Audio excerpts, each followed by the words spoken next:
Assalamualaikum warahmatullahi wabarakatuh. Alhamdulillahirabbil alamin.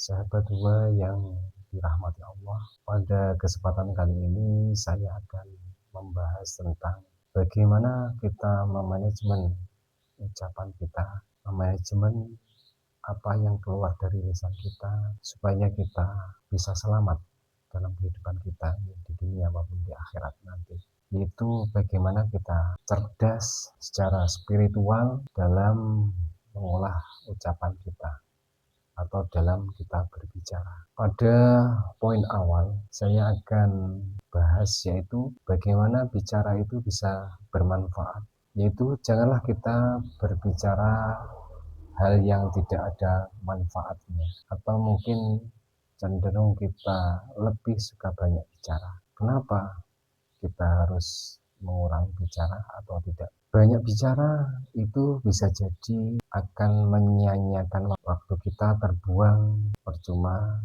terbuang sia-sia, karena kita gunakan untuk berbicara sesuatu yang tidak ada gunanya. Kemudian dengan kita banyak bicara itu bisa mengeraskan hati kita, akan menjadi keras. Kalau hati keras itu hidayah Allah, petunjuk Allah tidak akan bisa masuk ke dalam hati kita. Untuk itu perlulah kita tengok kembali firman Allah yang ada di dalam Al-Quran. A'udzubillahi minasyaitonirrajim. Bismillahirrahmanirrahim. Wal asri innal insana lafi khusrin illal ladzina amanu wa amilus solihati wa tawasaw bil haqqi wa tawasaw bis sabr.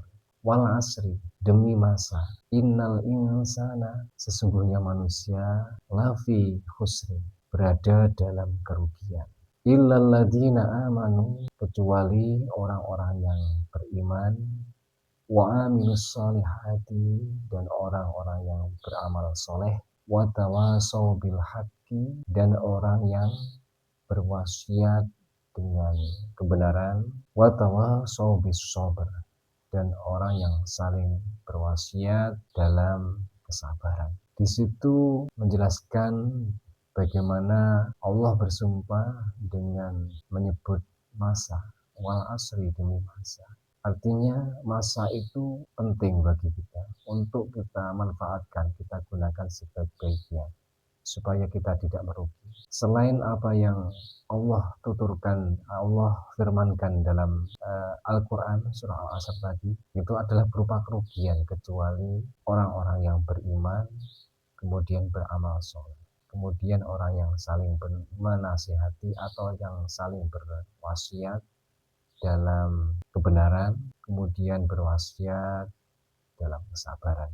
Orang-orang di selain itu adalah orang-orang termasuk orang yang merugi. Kita menyia-nyiakan waktu dengan banyak bicara, maka kita tergolong orang-orang yang rugi.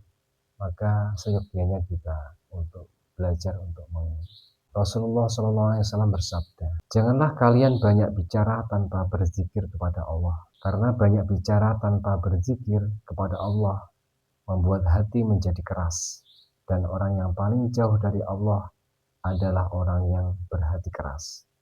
Hadis riwayat Tirmizi. Tentunya dengan kita banyak bicara, banyak kerugian yang akan kita peroleh, berupa peringatan kita dari Allah langsung, yaitu apa yang kita lakukan itu berada dalam kerugian, kesia-siaan, tidak memberi manfaat bagi kita dalam kehidupan kita di dunia dan di akhirat. Sesuai sabda Nabi, banyak bicara itu bisa mengeraskan hati kita. Saya katakan tadi, kalau hati keras, apapun yang datang berupa kebaikan itu tidak bisa masuk ke dalam hati kita. Kalau kita banyak bicara, itu cenderung meningkat resiko yang terjadi kesalah ucapan, atau resiko kita berbuat bohong, yaitu resiko bicara di luar kendali pikiran dan hati kita. Karena banyak bicara akan lepas kontrol kita. Maka untuk meminimalisir kesalahan berbicara, atau untuk mencegah kita berbicara tidak benar atau bohong, maka kita perlu untuk memikirkan terlebih dulu apa yang kita akan bicarakan atau kita ucapkan, supaya kita tidak terjerumus kepada kebohongan. Padahal bohong itu sangat dilarang dalam agama kita. Jadi caranya ya kita mengurangi atau mempersedikit bicara kita kalau kita khawatir salah ucap atau salah berbicara. Rasulullah SAW bersabda, sesungguhnya seorang hamba mengucapkan kalimat tanpa dipikirkan terlebih dahulu, dan karenanya dia terjatuh ke dalam neraka sejauh antara timur dan barat. Jadi salah ucap dari apa yang kita ucapkan tanpa kita pikirkan itu bisa berdampak kita dilemparkan ke neraka jahanam, kita dimasukkan ke dalam nerakanya Allah Subhanahu wa taala. Ini adalah hadis sahih, yaitu yang diriwayatkan oleh Imam Muslim. Untuk itu perlulah kita untuk menjaga ucapan kita supaya tidak salah berbicara atau bicara yang di luar kontrol pikiran kita, kontrol hati kita. Selain itu, banyak bicara akan membuang waktu kita, membuang produktivitas waktu kita, akan habis untuk hal-hal yang tidak berfaedah atau tidak berguna. Sayang sekali kalau waktu kita yang seharusnya kita bisa manfaatkan untuk sesuatu yang berguna, yang terbaik, memberi manfaat kepada kita sendiri, kepada orang lain, terbuang sia-sia. Itu sayang sekali, karena kita akan menjauh dari apa yang Rasulullah sabdakan. Khairun nas anfa'uhum linnas. Sebaik-baik manusia adalah yang paling bermanfaat bagi manusia lain. Kalau waktu kita terbuang sia-sia dengan ucapan kita, sibuk dengan omongan kita yang tiada guna, maka waktu kita akan terbuang sia-sia, sehingga kemanfaatan yang akan muncul dari diri kita itu akan semakin berkurang, bahkan tidak ada lagi.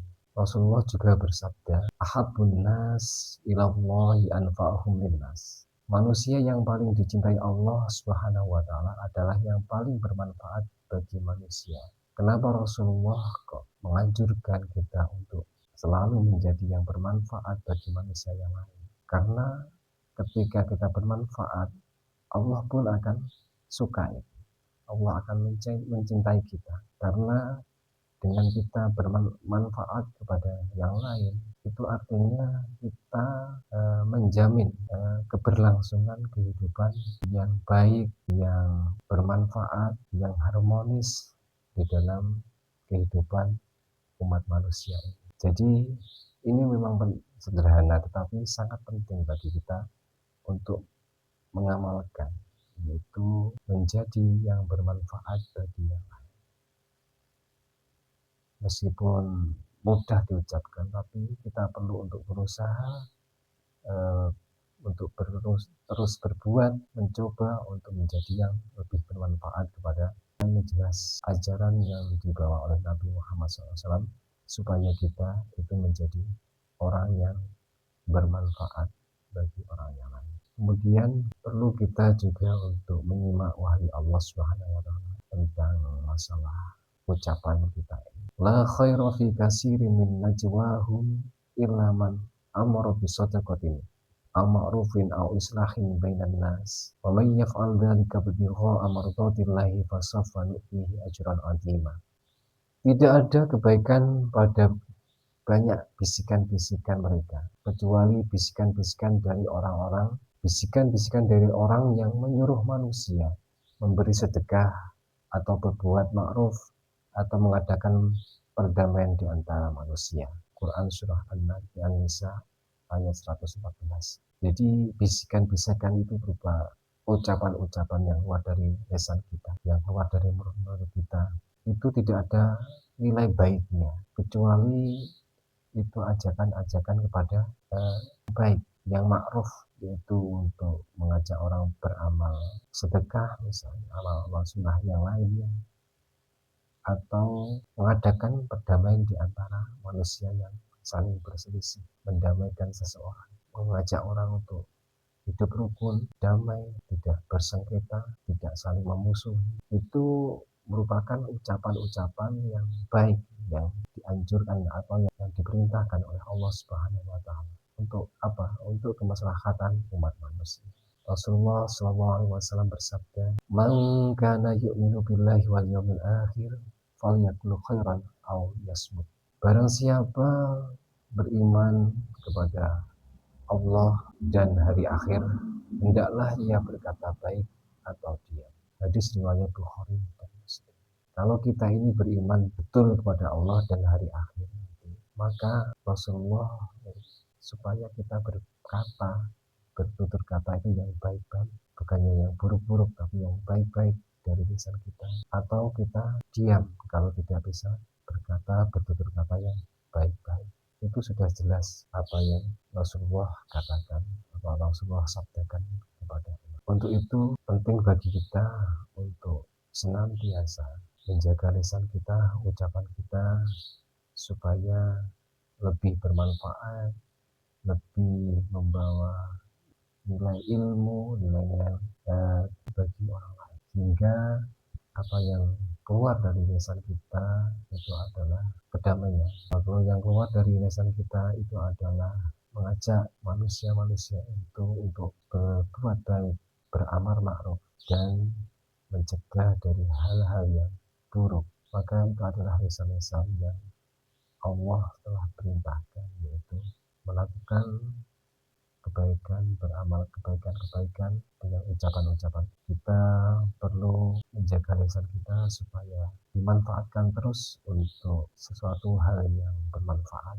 Contohnya untuk berzikir kepada Allah, membaca Al-Quran, dan yang lain-lain. Demikian apa yang saya sampaikan, sedikit mudah-mudahan memberi manfaat bagi kita. Wallahu muwaffiq ila aqwamit thoriq.